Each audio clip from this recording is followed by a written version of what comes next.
What's good, YouTube? What's good, YouTube? This is Boxingwave. We are back live. Please like, comment, subscribe to the channel. Wait for a few more people to join in before I get started. This is not going to be a live commentary of the actual fight between Jesse Rodriguez and Sonny Edwards.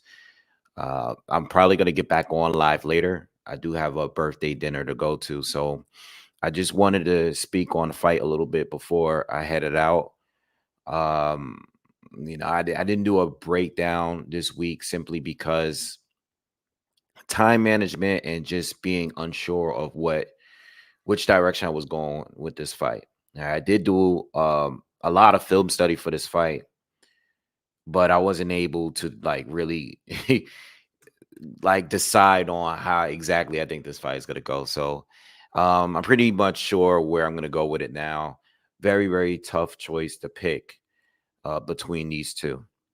All right, but before I get to the fight between Jesse Rodriguez and Sonny Edwards, I just want to talk about two of the other hot topics for the last couple of days, and that's really between Devin Haney and Tank Davis. Everybody's talking about that because Tank just beat Pro Gray last weekend, and the pay-per-view numbers came out, and Bill Haney saying they offered Tank all this money and all this stuff with rehydration clauses. And so I'm gonna talk a little bit about that, and I also want to talk a little bit about Claressa Shields and the whole Alicia Bumgardner situation as well. All right, and then at the end, I'll just go over Bam against Sonny. That's going down later on this weekend. I believe that some of the early preliminary fights are now on dazn right now. All right, but I won't be covering the entire card. Plus, we have a Showtime card, I believe, with Dave Morrell, and you're gonna have the rematch between Valenzuela and Chris Colbert, and you gotta also get Andre Berto and Robert the Ghost Guerrero is gonna be having their rematch from their fight from I don't know how long ago was that fight. Andre Berto and Robert Guerrero first fight had to be like 10 years ago, right? Let me look it up real quick while everybody's joining us. That was back in 2012, so it was 11 years ago. All right, well, Andre Berto lost to Robert Guerrero in their first fight, so they're having a rematch now. Berto hasn't fought since 2018. He hasn't fought in over 5 years. The last time he fought was against Devin Alexander, and that was a fight after losing to Sean Porter. I remember going to that fight. That was here in Brooklyn or New York in Brooklyn. And that's gonna be on the undercard too. It's so super random. But I saw like the weigh-in, and surprisingly, they both look great at the weigh-in. Guerrero fought back in 2021 against Victor Ortiz, where he won a unanimous decision. I don't think I've seen that fight. But Robert Guerrero has been kind of active. I mean, he's been inactive, but I mean, he's been more active than Berto. I mean, he fought in 2021. He fought twice in 2019. He fought in 2018, 2017. The last time I saw Robert Guerrero fight is when he lost to Omar Figueroa Jr. I remember watching that brutal beatdown. That 3 rounds of just a beatdown. I remember watching that, and this was when Omar was kind of in his prime. All right. Yeah, so we're gonna talk a little bit about all of this stuff. But we're gonna get straight into let's start out with Claressa Shields and Alicia Baumgartner. All right. Now look, I didn't make no content on Claressa Shields because this week everybody's been going at her over this whole sparring situation. She had gotten dropped in like sparring, and then she made a bunch of comments about it, basically saying that the sparring footage was like old. And nah, Grim, if you want me to talk about heavyweights right now, you can leave the chat. I didn't get on live to talk about what you wanted me to talk about. That's not how we work, so you could bounce. So Claressa Shields, she basically is saying that she got dropped like 5 years ago, and they just posted this sparring footage. And she's been attacked because this footage came out, but she's saying that the guy didn't have padding in the glove or something like that. I'm gonna tell y'all right now, like, I don't pay attention to what Shields say out of boxing, like outside of the ring. If she's not fighting, I don't pay attention to what she's talking about. Like, as far as like, she's the greatest female boxer I've ever seen, right? But what she says outside of the ring, I don't care for. You know what I mean? Like, unless she's building up and trying to sell the fight, I don't really care what she's talking about. You know what I mean? So if she's saying crazy, because she do a lot of stuff, and she says a lot of stuff that I don't necessarily agree with. But she's a phenomenal fighter. I know she's not likable to the public. I don't care about her being arrogant. That's fine. But when you say stuff that's kind of delusional, I just ignore you.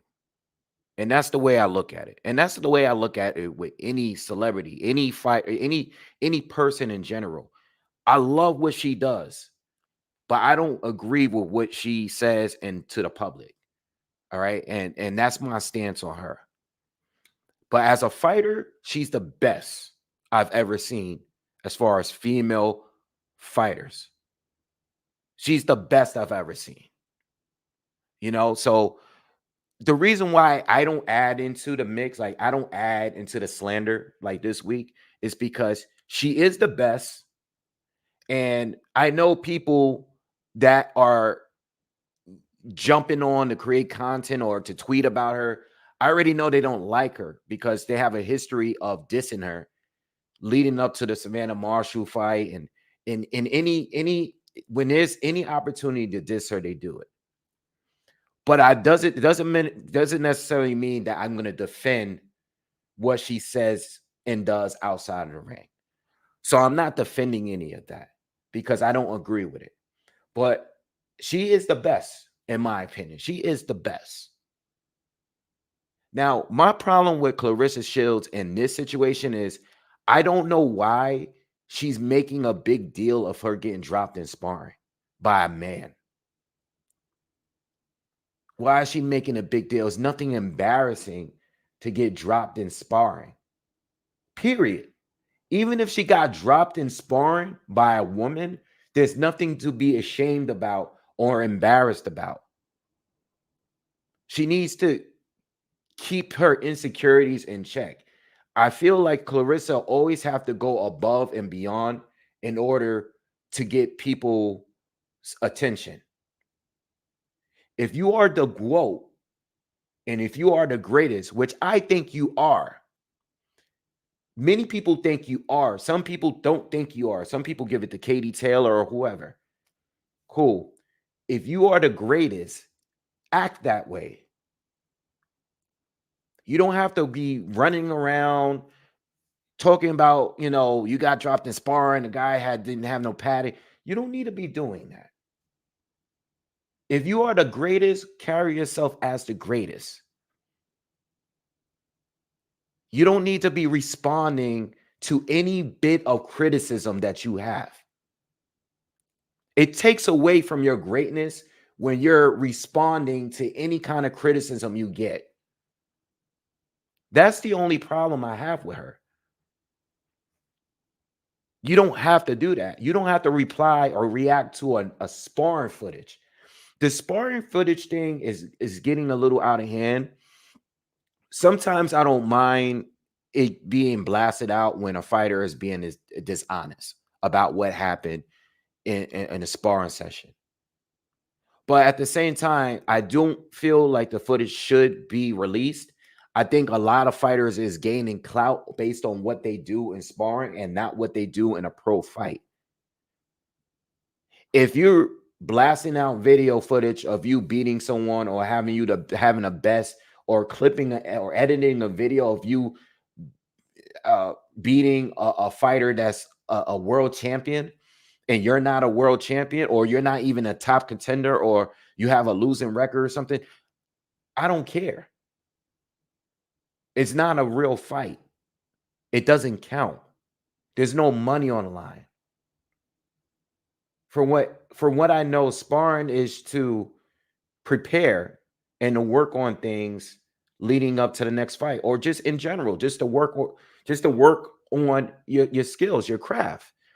Why are we going too much in this whole sparring stuff? You got knocked down by a guy. Now, I understand that she's been calling out Keith Thurman.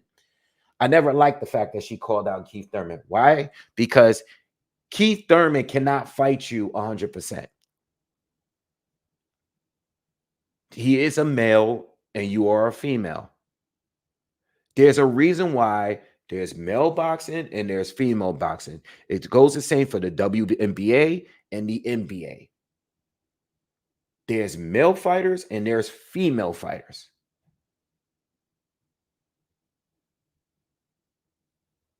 So all of this, I can beat all these guys. I understand that you may be the best female fighter. I think you are. But just this whole I could beat men stuff, cut it out. Because Keith Thurman, if he were to fight you, and he did respond, if he were to fight you in a charity fight or whatever, if Keith Thurman were to knock out Claressa Shields, he loses. Everybody's going to be pissed off at Keith Thurman. If Keith Thurman loses to Claressa Shields, he loses because you just got beat by a woman. Leave Keith Thurman alone. Leave him alone. Do what you got to do. You are the best female boxer of all time. You claim you are that. Many of us believe you are. Leave it alone. It's nothing to be embarrassed about getting knocked out in sparring. Now, as far as Alicia Bumgardner, I don't know if this was like some kind of planned out thing because her and Claressa are cool.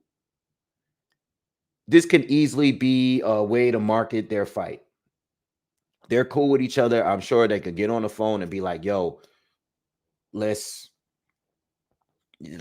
build up a fight with each other. You know, everybody hates you.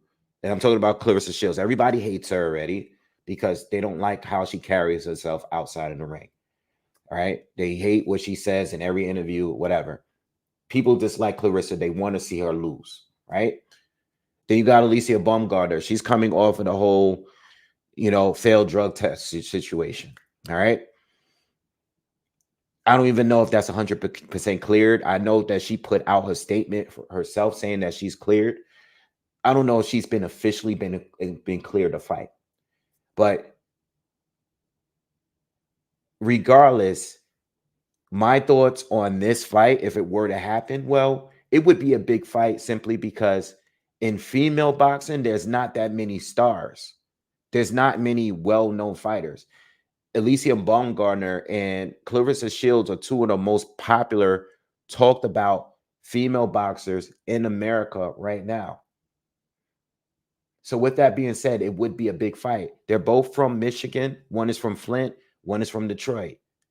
So they can have the fight out in Michigan somewhere. It would be cool. But they're like 5 or 6 different weight classes apart.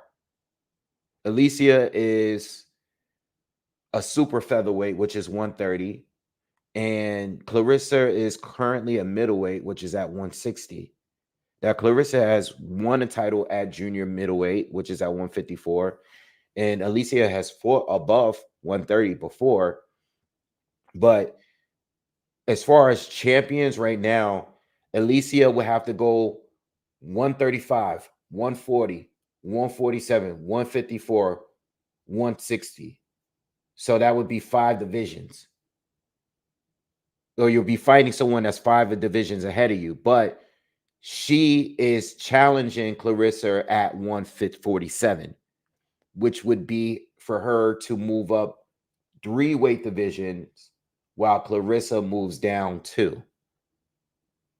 All right. Now, she has fought at 154 before, but Claressa will be moving down 2 divisions from her current division.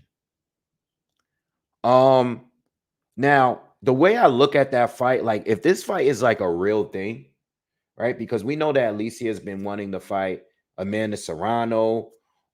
She's been wanting to fight um what's her name? Not I was about to say Terry Harper. She's been wanting to fight what's her name? Uh Jesus Christ. I just said I just talking about her a minute ago.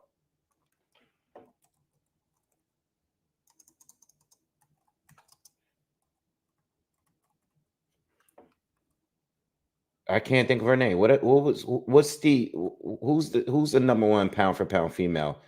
I can't, Katie Taylor. Katie Taylor, my bad. She's been wanting to fight Katie and she's been wanting to fight Amanda Serrano, right? Um, I don't think that fight is ever going to happen, especially because of this failed drug testing. I just don't even think that. I don't think neither one of them really wanted to fight each other, especially because they're kind of on their way out. They're pushing in their upper 30s. And I think if anything, they would probably have a rematch with each other before fighting Alicia. So I can see why Alicia would want that fight. It would be a big fight for her, and she's jumping on the opportunity. Like the timing of the call out is like the week where Clarissa's catching a lot of heat. So the timing of it is perfect. You know what I mean? So for Alicia to call her out, I'm not surprised. But Clarissa is saying she's willing to do it, but she's willing to move down to 147. Now, when it comes to like the fight, obviously Clarissa is much bigger, right? I mean, I even went back to the photo where they're all on the same card and they're all like together standing next to each other. You had Michaela Mayer, you had you had everyone from that Savannah Marshall, you had everyone from that card standing next to each other. So I was trying to size them up, and Alicia looks like clearly looking like the smallest fighter out of that group, right? Even though she's very like she has a muscular physique, she is like the smallest, right? Standing next to the other three, right? And I know Michaela is now going up to 147 to fight Natasha Jonas. Not saying that Alicia can't fight. I think skill wise, she's one of the most skilled. So if this was a fight of even like size, it would be a very debatable fight, because I do at least think Alicia has the skill set to hang with Clarissa. You know what I mean? And as far as pound for pound, she's the bigger puncher as far as like what she can do in her weight class. Clarissa has never been a big puncher. I think she has respectable power, but she's never been a big puncher. She's not getting KOs like that. So I guess the advantage for Alicia would be the fact that she's moving up and Clarissa would have to drain herself a little bit to come down. Um, but outside of that, skills wise, yes, I think that Alicia can at least box with Clarissa.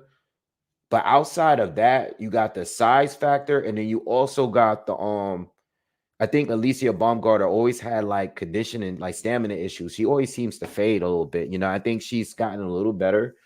I remember watching a rematch with the lady that she had lost to early in her career.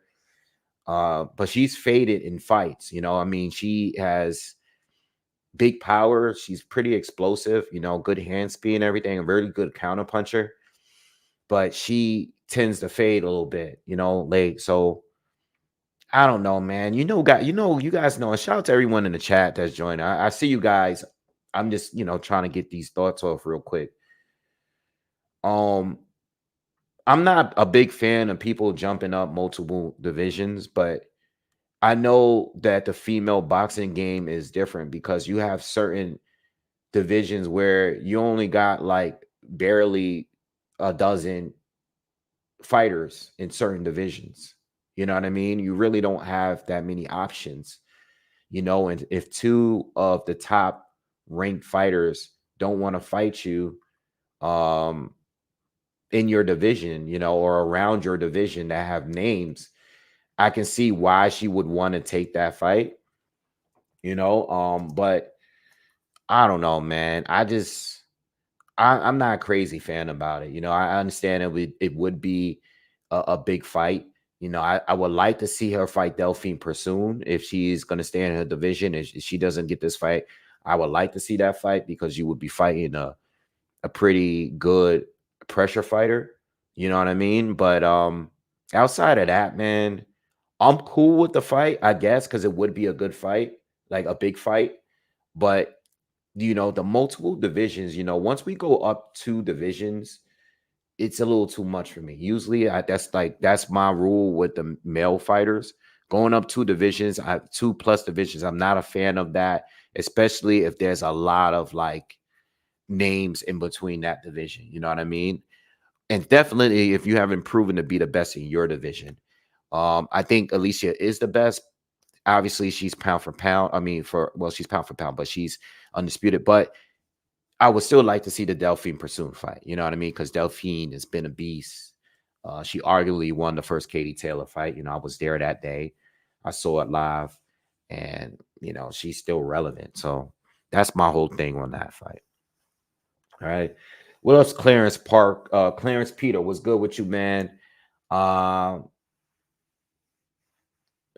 Dr. Johnson says, has anyone seen the female Marine boxing, a male Marine? Spoiler, it goes just like you'd expect. It's on YouTube, well worth a watch. I wouldn't need to, I wouldn't even need to watch that, man. You know what I mean? It's just people are still delusional at this point. You know what I mean? Like Serena Williams is the greatest female tennis player of all time. All right. And she's just overall just one of the greatest athletes, period. And she's even said it herself. Like there's tennis players that's not even the super elite that she just can't even compete with. You know what I mean? Don't let some like if she's saying it, I don't need to hear. I mean, at this point, you're just being delusional. There's a reason why the sports are separated. There's a reason why the WNBA and the NBA they're not playing in the same league. I think Dave Chappelle said it best. If LeBron James was playing in the WNBA, he scored 800 points a game. You know what I mean? I'm not going to sit here and if you're a woman and you think otherwise, you think it's 50-50, then you're delusional. And that's all I got to say. That's all I got to say. You know what I mean? It's not a diss on women. I don't have an issue with women. I do watch female boxing. I don't have a problem with women, but once we get into that, they can beat all the top males. No, you can't. I understand that Claressa probably spar with hundreds of men. Okay, but you fighting Keith Thurman in a real fight, A, it would never happen. And B, if Keith Thurman were to fight at his full potential, it's not the same as fighting Savannah Marshall and all of the other women that you face. It's a totally different level. Like, I don't even know why she's calling him out specifically. You know what I mean? It's just ridiculous, but whatever.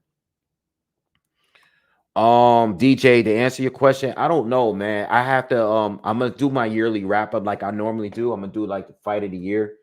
So I'll give you that in a couple weeks. I mean, we closing out this year. It's December 16th. We only got 2 weeks to go. So I'm gonna start going through the fights and going through the content. We still got more fights to go. We got a big card next week, so I'll let you know for sure. Yeah, I saw the Shields and Jake Paul knockout. I'm just wait. I mean, no, you said Shields and Jake Paul. No, I saw the Jake Paul knockout of the guy from Houston. I saw the knockout. I mean, I saw the whole fight. The whole fight is on YouTube. Was that a pay-per-view? That's crazy if people actually paid for that though. Because the whole fight is on YouTube right now. And I mean the Zone YouTube, the Zone's channel. All right. Uh DJ says, good day, Wave. Give me your first like today. Thank you. Appreciate that. Do you think we overanalyze, overpraise Tableau fights because we've started with them? That's a good question. I'm actually going to talk a little bit about that when I get to Sonny Edwards and Bam. So I'm definitely going to talk about that. You know what I mean? So I'll get to that in a second. Just give me a minute. All right. Paul last fight wasn't pay-per-view. Yeah. Oh, okay. Yeah. That'd be crazy if it was though. Nakatani versus Maloney might have been KO of the year though. Yeah, that's definitely up there. But I gotta go. I have to go back and look. Mendoza Fedora's up there. It's a top 5 KO as well. All right. Zoo versus Mendoza was one of my favorite fights.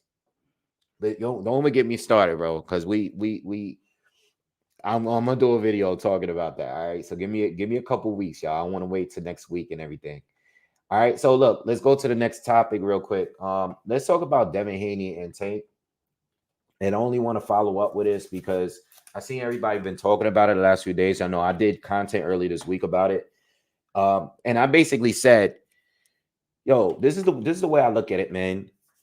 Like I said to you guys, I know Devin Haney is not going to do a catch weight or do a rehydration clause. I don't think he needs to. I think that there's enough fights to be made at 140 and 135 to make everybody happy, make everyone happy. I don't think Devin Haney and Tank Davis need to fight each other. If it were to happen, there will kind of be some kind of weight stipulation that's going to be a disadvantage for Haney. You know what I mean? It is what it is. Tank is not going to fight Devin Haney. And from what I was told, Devin Haney weighed in at 165 the night of the fight. All right. So he's clearly huge. All right. He should not be coming back down on the 140 under no circumstances, even a fight against Tank. You know, if you guys are making enough money, you guys, I'm sure between the fight between Prograis, the 2 fights with Kambosos, and the fight with Lomachenko, I'm sure Devin Haney has made enough money to skip that Tank fight. He doesn't need the fight. There's more than enough fights to be made where you can still make money. You can make Ryan Garcia fight. You can make Rolly Romero fight. You can make the Teofimo Lopez fight. You know what I mean? There are other fights out there that maybe not be as big as Tank Davis, but you don't have to be concerned about draining yourself in order to take that fight. You don't have to worry about being the heavy B side or anything like that. You know, because at the end of the day, no matter what, and if this is the news is Devin Haney came in at 165 against Prograis. Devin Haney only did 50K pay-per-view buys, right? So that's the news, and that's what everyone is talking about. Another part of that news is Bill Haney is claiming that they offered Tank $20 million to take the fight, and they turned it down. All right. I'm sure they offered $20 million for the fight, probably the fight at 140. Now, we know Tank went up there to fight at 140 against Mario Barrios, but Mario Barrios is not Devin Haney. All right. If that was the case, Tank would have moved up to 140 to fight Prograis or to fight Josh Taylor, who was the 2 best fighters at 140 at the time. He didn't. So I'm not expecting Tank. Look, I like Tank, but Tank, at the end of the day, there's no one on that resume that shows that Tank is actually looking to fight the most dangerous opponents. I have to be real. Like, I'm not just some delusional Tank fan. I love Tank. I buy all his pay-per-views. I love watching his fight. I would never miss a Tank Davis fight. But if we look at the history, while all these guys were at 135, he didn't fight any of them. He didn't fight one person that people were asking for him to fight outside of Ryan Garcia. It was just Ryan Garcia. And Ryan Garcia was the easiest choice. Ryan Garcia had a bigger name. He was more popular, but Ryan Garcia was the least experienced fighter out of all those guys from the top 130 to 140. He was the easiest choice because he had a big name and he had the least amount of experience. He was just popular. So money and business wise, which like, cause I follow Leonard Ellaby on Twitter. So Leonard talks about a lot about the business, and I agree with some of the things he say a lot. Like I agree, like you know, he's basically talking about the business. So you're gonna keep it about the business, cool. But if you look at the track record of Tank, He never fought Loma. He never fought Devin Haney. He never fought Teofimo Lopez. He didn't fight George Kambosos. All right, Shakur Stevenson is there now. It's still time to fight him, but are they even entertaining that fight? You know what I mean? Every fight has been an in-house fight with the premier boxing champions outside Ryan Garcia. And it was a fight that nobody was really asking for. Nobody was asking to see the Isaac Cruz fight. No one was asking for Rolly Romero. Everybody knew, like, going into these fights, that Tank was going to knock all these guys out. Surprisingly, he didn't knock out Isaac Cruz, but I think he had some sort of a hand injury. You know, so even though Team Tank is saying, like, it's about the business and, you know, Devin Haney is going to want too much money. You know, he's not going to want to agree to come down and wait or have the rehydration clause. There's no track record of you wanting to fight Haney or Kambosos or Teofimo Lopez.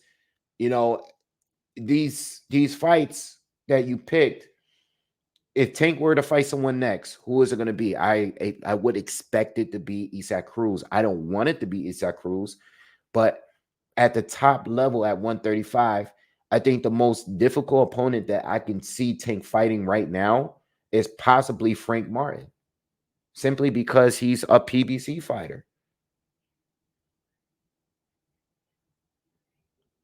I wouldn't expect him to fight Shakur Stevenson or anyone outside of PBC that is kind of dangerous.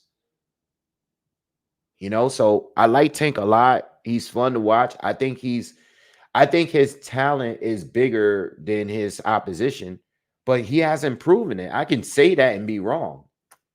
He can fight outside of that circle one time and get outclassed. But we won't know unless he happens. So right now he's like in a safe space where he's gonna do his numbers without having to fight the very, very best. And when I say the very best, I'm thinking of Shakur. I'm thinking of Teofimo. I'm thinking of Devin Haney. So Devin Haney, like Bill Haney, Devin Haney, you guys have your own name. You have your own brand. Y'all don't have to keep calling out Tank Davis. You got fighters that you want to fight at 140. You're saying you want to fight at 147. We don't need to keep talking about Tank Davis. Just move on. We can all move on. We don't need to deal with the back and forth if you guys are not going to really fight each other. I think if anybody should be getting a shot at Tank, it should be Shakur Stevenson because he's right there at 135. You know, and if he doesn't fight Shakur, fight the winner of Lomachenko and Kambosos. I would still like to see the fight between Loma and Tank. I know Loma is older, but I wouldn't mind still seeing the fight. You know, if you guys think that Loma got robbed against Devin Haney, you shouldn't have a problem with that fight either. Because, I mean, Loma to a lot of people is still undefeated. So that fight should still be relevant right now. But like I said in the previous video, everybody, including the fighters at 135, should be looking to create their own legacy and stop waiting around trying to get a fight with Tank. You know, stay active, fight the other best fighters. If Tank is interested, Tank can still do his own numbers his own way without any of these names.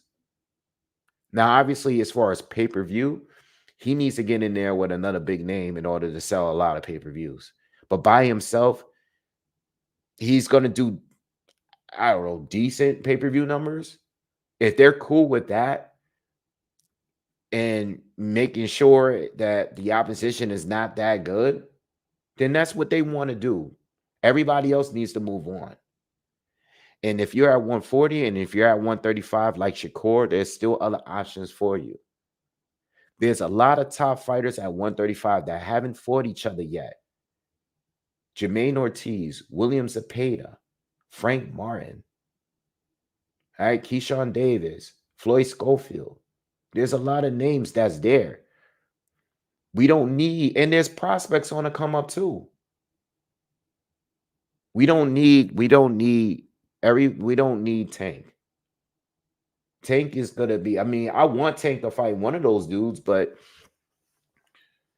you got to move on with your career. You know what I mean? So whatever reason why Tank doesn't want to deal with any of these fighters, that's his business.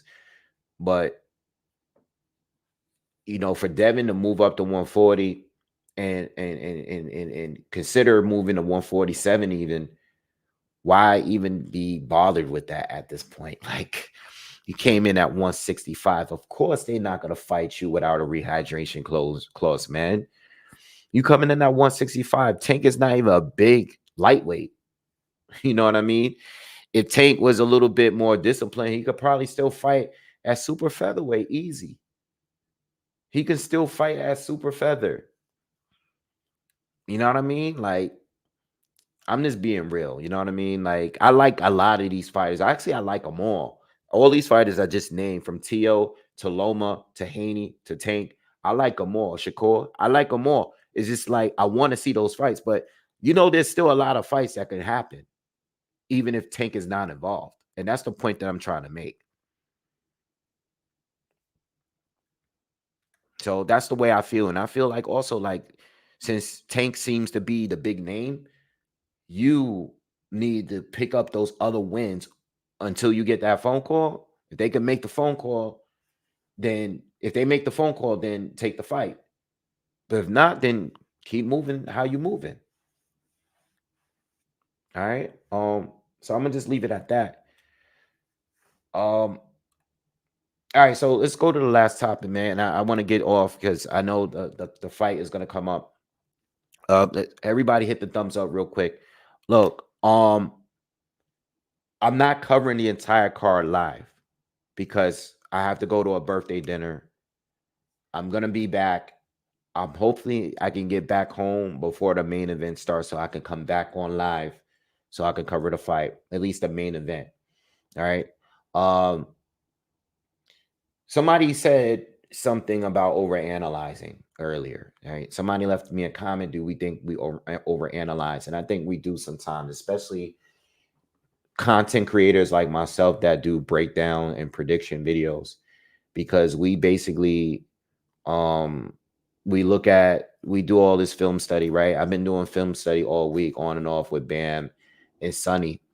And it becomes to a point where it's like, damn, you know, every time I watch this dude, like I was even doing something early this morning while I was eating my breakfast.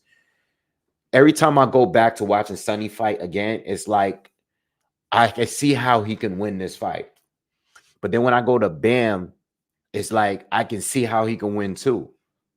You know, I mean, they both have flaws, and I feel like both have a way to exploit these flaws, but there's nothing clear to me that makes me say this guy is going to win for this specific reason. I really don't know, right?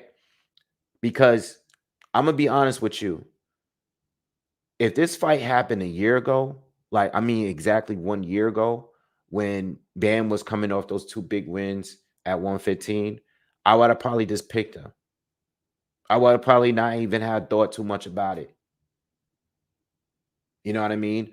I think it was the last fight with Christian Gonzalez, not even the one before that, because I know the one before that was pretty competitive. The other Gonzalez. Let me pull up their resumes just in case I forget anybody's name. Israel. I remember watching that live, and like Bam was showing early signs of greatness when he beat Sorungsby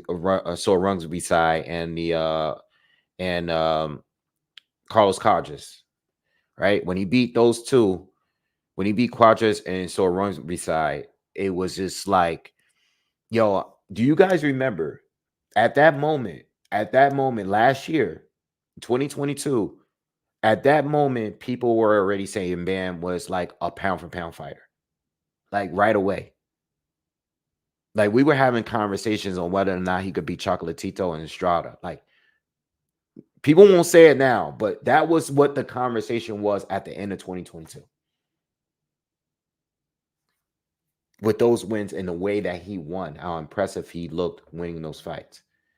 So he goes back down, right? He goes back down after fighting Gonzalez, right? Which was a fight, which was it was Israel Gonzalez was a fight that made people a little unsure again, like myself, because he won the fight, but it was like, he won it, but it wasn't that impressive. He got hit a lot. He fought a guy that was able to match his volume.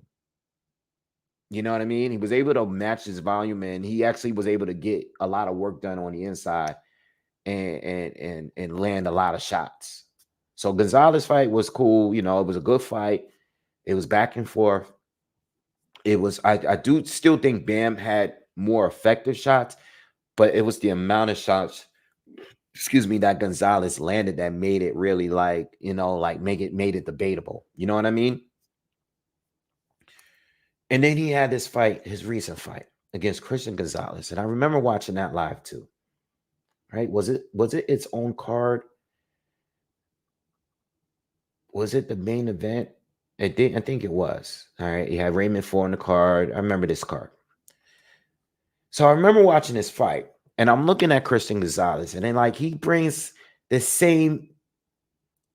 all the stuff that Sonny does, but Sonny is a league a level above. It's like with Devin Haney. It's like Devin Haney can do with that last guy.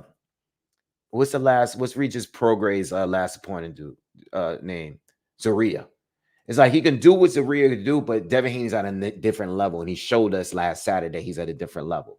So I'm watching Gonzalez, and I was like, okay, this guy is a mover, right? He's changes. He's a lot of lateral movements, a lot of good, traps, setting a lot of traps, good angles. He's switching, he's doing all of that stuff.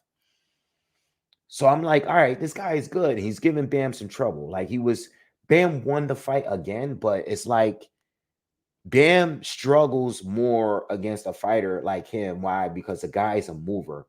And even though Bam was doing his best to try to trap him and cut off the ring, and he was moving with him, you can tell that this guy would stop at certain points, throw his shot and then move right out of danger. There was times where he got caught, and sometimes he would stay in the same space for too long, or sometimes he'll be on the ropes for too long or be in the corners for too long, and Bam would catch him in between the punches.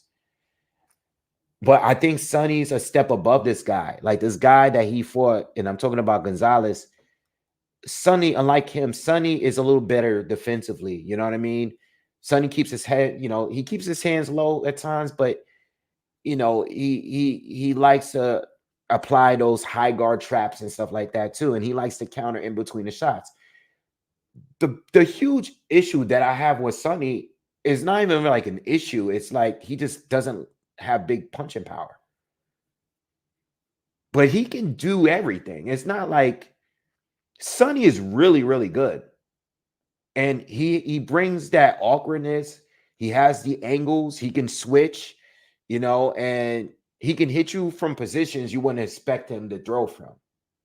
So he has that awkwardness to him, but he's a phenomenal mover, and on the inside, he can handle himself better than a Christian Gonzalez, and Christian was still able to land and get off some good shots. It's just that Christian didn't have a lot of power neither. So it didn't keep Jesse from coming towards him. So it's tough to pick, because I'm going through, I'm going through Sonny and his opponents, right? And I'm like going back, right? Or I'm like, let's see, I saw the Andres Campos fight was his last fight, right? I was watching some of the Jason Momoa fight. I was watching the Thomas Asomba fight, because he was a guy that switched too. He was a southpaw fighter, but he was fighting a good majority portion of that fight as a righty, right? And M. Delani fight, the championship fight, I watched that. So I'm skipping around and I'm looking at the different side. You have Nsamba, who was a switcher, right? But he was trying to box with Sonny. He wasn't really trying to pressure Sonny. He was trying to box with Sonny, but it was pretty competitive. And the M. Delani fight is a more of a pressure fight, someone that I would expect to be similar to Bam, but he's not a southpaw like Bam, right? And I was watching all these other guys, Mama, and I was watching a little bit of Alvarado fight, whatever fights was available on the internet. I was basically bouncing around. And first thing that stood out with the resume is that there's not a lot of southpaws there, right? It's not, right? I was only able to watch one, and that guy was a switcher. And this is like, now I'm at a point where I feel like I'm overanalyzing here, because it's like I'm trying to find someone where at least Bam had someone that was in his very last fight that was similar to Sonny, where Sonny, I don't feel like Sonny has someone that's exactly like Bam, but I think Sonny is so unorthodox that he can adjust to whatever Bam is bringing. Like, we know what Bam is bringing. Now, I feel like Bam looks incredible against a non-movie C4, and I know Quadras and Sorung Visai, resume-wise, was really good fighters, and historically, and what they've done, they are great. But style-wise, they were easier than the Christian Gonzalez, in my opinion, simply because, or even the Israel Gonzalez fight, simply because they kind of stood their ground and banged with Jesse, and Jesse in those fights was able to be the boxer in those fights. He had a better IQ to me than those two. He had the ability, but he had the IQ. Here, Sonny, to me, has the better IQ. I think Sonny, I think he's going to be keeping Bam a little off balance with his movement. You know what I mean? Bam is going to, I think Bam does his best work against a fighter that's standing right in the middle of the ring that can't box as well as him. And I think of Quadras. I think of Sorung Visai. Those guys stood in the center of the ring and boxed with him. So Bam was in those positions, was able to step around those guys, show the angles. He was able to show a lot more of his game because he wasn't fighting a mover. But when he fought Christian Gonzalez, Christian was the mover. Christian kept changing direction. Christian just kept giving him different looks. And you could tell that Bam was struggling because to keep up with him as far as his feet. So I think Bam has shown us to have great legs until he fought a mover. And then it just looked like he was just walking into everything. Luckily, he fought a guy that didn't have power. And I know Sonny doesn't have a lot of power too. So I think Sonny could be outboxed, especially the early rounds. I'm expecting Sonny to outbox him. But I expect Sonny to slow down at some point. So, I was listening to some people. Shout out to ProBox. ProBox got a great channel. I think ProBox might be the best professional channel right now, simply because they have Chris, they have Paulie, they have Tim, and they have Sean. And they are champions, multi-divisional champions that are doing film study. They are giving you real breakdowns. They're not just doing commentary for a fight, a live fight. They're coming with their expertise, but they're coming behind doing film study like people like me do, or people like Punch Perfect do, or boxing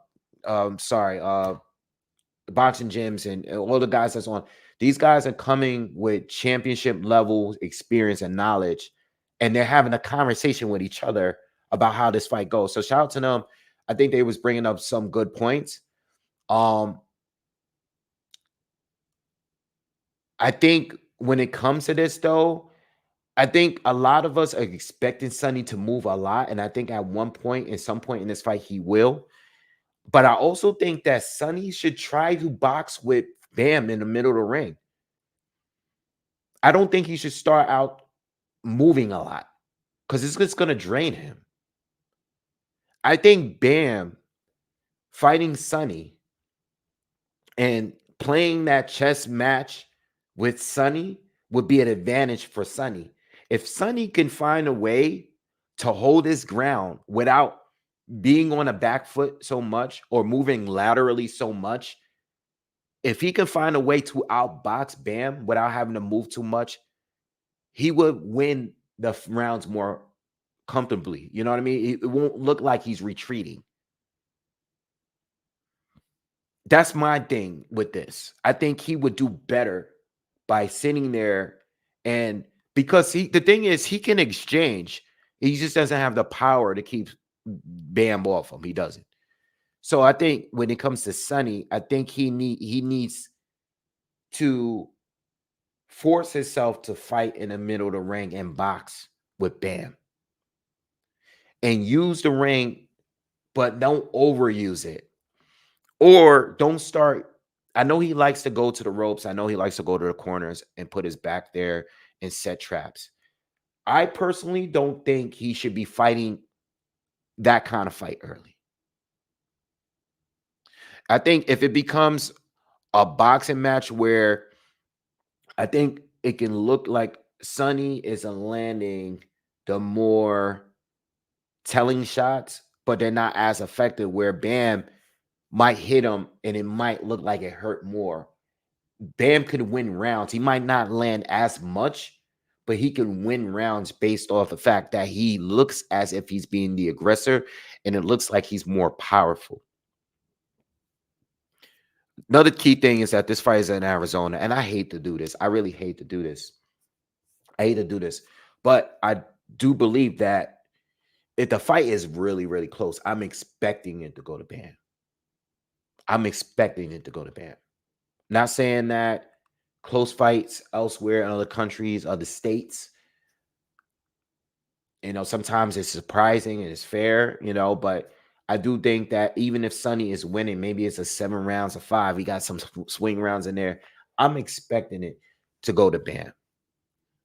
I'm not expecting a stoppage, by the way. I'm not expecting a stoppage. I think if we get a spot stoppage, it would obviously be by Bam Rodriguez, but I'm not expecting a stoppage. I think Bam can punch, but he's not like a monstrous puncher. You know what I mean? I think Sonny can do the 12, go to 12 for him. You know what I mean? That's my opinion. I don't know. We just gotta wait and see. All right. I'm also thinking too. Right. I'm also thinking too. There's a possibility, and this is for Bam, and as far as the terms of how this fight could go. If Bam wins, and if Bam dominates, this could be like a Prince Nassim, Marco Antonio Barrero situation. If you guys get where I'm going with that, because Prince Nassim had that. He was real quirky. He could switch. He had that real unorthodox style, right? Right. His hands were low, very flashy. Sonny kind of has a little bit of that in him. I think Sonny is a little bit more I don't know. I think he's better balanced. Like, I think he's a better defender. I don't think his chin is all the way up in the air like the way Prince was, but it could be one of those situations where that stylistically this could be a nightmare for Sonny because of the pressure, because of the angles. It could be one of those kind of fights. If Bam were to come out and look dominant, it could really crumble and all go wrong for Sonny. But if you look on the flip side, Sonny might really be outboxing Bam. I wouldn't be surprised. I'm telling you, I would not be surprised if Bam is getting outboxed and Sonny is moving and Bam just cannot consistently catch him. Not consistently. I can see that happening. I can see it happening. Tough fight to call. I think the safe pick to go with is with Bam. I would pick Bam simply because the aggression. I think even if Sonny is winning or wins the first half of the fight, which I'm expecting him to, I still think that Bam is gonna push stronger towards the end. Sonny's gonna fade a little bit with all of the movement. The lack of power is gonna be a problem for Sonny. And Bam, at some point, it's not like Sonny doesn't get hit. Like he has great reflexes. He's a very athletic guy, really fast. I think he has the speed advantage and all those things. But at some point, how much can you just go on doing the same thing without getting touched up? And I think at some point, even if he is winning, I think Bam is gonna push harder in the second half, maybe even score a knockdown. And it's gonna end up winning him the fight on a decision. I could see it being controversial. I've thought about maybe putting a little bit down on a draw, because there's a scenario where I'm playing in my head where I'm saying, what if Sonny is winning, right? Maybe if Sonny edges it to me or to most people, and there's a couple swing rounds in there, it might be a draw. They might not want to give either one of them a loss if the fight is really that close. They're both undefeated. This is a unification. WBO, IBF is on the line. It's unification at flyweight. It's a phenomenal fight. It's just the wrong time. No one's talking about it because everybody's talking about Claressa Shields. Everybody's talking about Devin Haney and Tank. Everybody's talking about the fight next week. Everybody's still talking about Ryan Garcia. Everyone's talking about everything but this fight because it's just the wrong time. It's in between some busy ass weeks. So if I have to go with someone, I think Bam is the safe pick to go with. But I do think Sonny has the ability to win. All right. I think he has the ability to win. I think at some point he's gonna fade. I think he's gonna start out. I think the best way for Sonny to win is to box with him in the center of the ring for as long as possible. Right. Yeah, I know David Morrell is on. I don't think he should have an issue with tonight's fight, though. I did look the guy up. And I'll speak about that in that card briefly. All right. Shout out to everyone that's here. Shout out to you, Ralph, Anline, Offline. My man Charles Edward Cheese is in the building. Hybrid, G-Man, Santio Media, J.O. Pilot. Shout out to all you DJ, Optic Gamer. All the usual suspects. My man Eric Johnson the second. Shout out to everybody that's here. All right, so I'm leaning towards Bam. I'm leaning towards Bam. Shout out to you, E-Class. I'm leaning towards Bam. I think Bam is gonna edge it and finish stronger. It may edge a fight.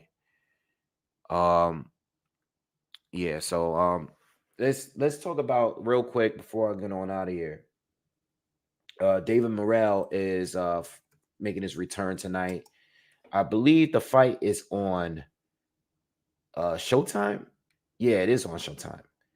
It's weird because I thought Showtime was over.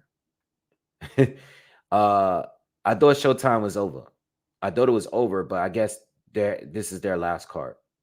All right. So this is gonna be on tonight, and he's fighting Sena at Becco. I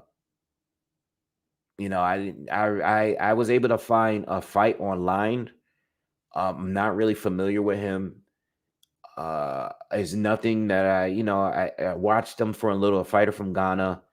He has a couple of losses, just one knockout, but I didn't see anything that stood out to me. I didn't get enough time to do proper film study of him, but there was nothing that I really seen that was really special to me. But the undercard, you got some decent fights there.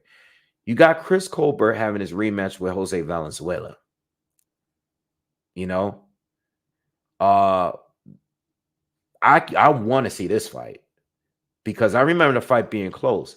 The problem I have is that fight, I could not find the first fight anywhere. I tried to rewatch it last night, I think, or the other day, I cannot find a damn fight anywhere. I could not find it. It was not on a Showtime. Showtime, Showtime never really had that many fights up there, but they didn't have it on there. They had Chris Colbert against someone else. They didn't have this fight, which really, really pissed me off. They had this fight up there with Nayam Bayar. All right, so Showtime didn't have the fight available, and I was trying to go back and rewatch the first fight because I remember it being close, and I remember it kind of being able to go either way. I think the night of the fight, I thought that Valenzuela might have edged it, but I wanted to rewatch it because I was like, I gotta see how this fight really played out. You know what I mean? And this was on the undercard of David Benavidez versus Caleb Plant. And that's another thing about Showtime and they pay-per-views, and I hate, right? Yo, if I pay for that, I said this before. If I pay for the pay-per-view, I should be able to go back and watch it, like the whole card. Like I paid for it. That's mine. It belongs to me. I shouldn't be like going on YouTube and going on Google and all these sites to try to find like a crappy quality version of the same fight I just paid $80 for like a few months prior. You know what I mean? Like on at least with Top Rank on ESPN, I'm able like for a certain amount of time, I'm able to go back and rewatch the fights in the whole card. Same with dazn. Sometimes some of these fights disappear after a certain time, and I get that, but I mean, damn, like I can't even go back and watch. Like I paid $80 for this fight. You don't even let me go back and watch it. Like that's crazy to me. They get all of they chain wherever they go to Amazon or wherever else they go after that. Just make it accessible for me, man. I want to be able to go back and watch it. All right, but I didn't do no breakdown because I don't remember. I remember the fight being close, and I think I picked Jose Valenzuela, but it was a real close fight. It was a lot of back and forth. To be honest, I can't give you a pick because I think I might have edged it for Valenzuela, but I mean, I can't tell you who's going to win the fight if I can't rewatch the first fight. You know what I mean? I can't even tell you. And to be honest, neither one of them right now are, they're both in a tough position right now. Because it's like Jose is coming off of 2 losses. Chris Colbert is coming off a questionable win and a loss to Garcia. I don't know. Like they're basically even. I mean, based on that fight that they had, they're basically even. I can't call it. But they both really need to win. They need to win tonight. Both of them need to win tonight. Yeah, I think they both really need this win tonight, especially Jose Valenzuela. He really, really need like a win because Jose lose again, he's gonna be looking like food. Like he's just gonna be looking like a tune-up. And he's technically still a prospect, and they're gonna be looking at him like a tune-up. I think same thing with Chris. If he loses again, like people are just gonna be looking to just like a guy like Frank Martin is gonna just look like they're just gonna be wanting to showcase their skills against them. You know what I mean? They really need a win. That was a pretty good card, by the way. I'm looking at the card. The David Benavidez Caleb Plant card was great. Like they had Cody Crowley against Abel Ramos. They had Chris Colbert against Jose Valenzuela, and they had Joey Spencer against Jesus Ramos. That was a good ass card. I remember that. But anyway, I don't know who's winning that fight. I can't call it because I would have called it if I saw the fight again, but I can't call it. All right. And then they have Andre Berto against they have Andre Berto. He's fighting against Robert Guerrero in a rematch. Again, I spoke on this earlier. Robert Guerrero has been a little bit active. Like he fought like in 2021. He fought a couple times in 2019. Both of them had a great fight like over 10 years ago. Andre Berto hasn't been in the ring for 5 years though, for over 5 years. So I saw the weigh-in. They both look like they are in great like physical shape, but they're like 40 and And Andre Berto hasn't fought in over 5 years. So I mean, I'm not even making a pick because I don't know. Like, I know Robert Guerrero has fought more recently, but I don't know how good he looked. I haven't seen Robert Guerrero fight since Omar Figueroa when he got destroyed in that fight. So I really don't know. You know what I mean? I really don't know. I know when Berto lost to Robert Guerrero at that time, I think this was the fight where Andre Berto, he had lost to Victor Ortiz, and I know he was making some changes. And I think this was the fight where he tried to do the shoulder roll. He was trying to do the Philly shell, and he looked horrible doing it. And Robert Guerrero was just like tagging him up. So, um, yeah, like I don't know what Berto is coming with in this fight. I know that Berto is not good when he's facing pressure fighters that can take his power. He tends to get outboxed and just outworked. So, I really don't know when the guys are gone this long. This is pretty much like an exhibition type of fight. You know what I mean? So yeah, I don't know, but Andre Berto and Robert Guerrero, I mean, I guess it's a cool fight to have for the guys from that time. I know there was a time not long ago where Victor Ortiz and Devin Alexander, all these guys are facing all the last generation welterweights, junior welterweights were all fighting each other. But I think they're like kind of past at this point. You know what I mean? I think they should have just probably made this an exhibition on their own card. You know what I mean? They probably should have made an exhibition on their own card, like one of those like lower price pay-per-views, and just made it their own exhibition and got some of the other guys from their time or something. You know what I mean? Kota, am I rooting for Bam? Um, I'm kind of neutral with this one. I just want to see a good fight. I'm not rooting. I kind of just want to see a good fight. I like Sonny. I'm not a long-term fan of neither. I just started watching Bam in like 2021. And Sonny, I wasn't always following his career. Like I knew who he was. I've seen him fight before, but um, I'm not rooting for anyone. I like them both. I actually do like them both. So I'm cool with whoever wins this fight. Like I'm kind of neutral on this one. I like them both.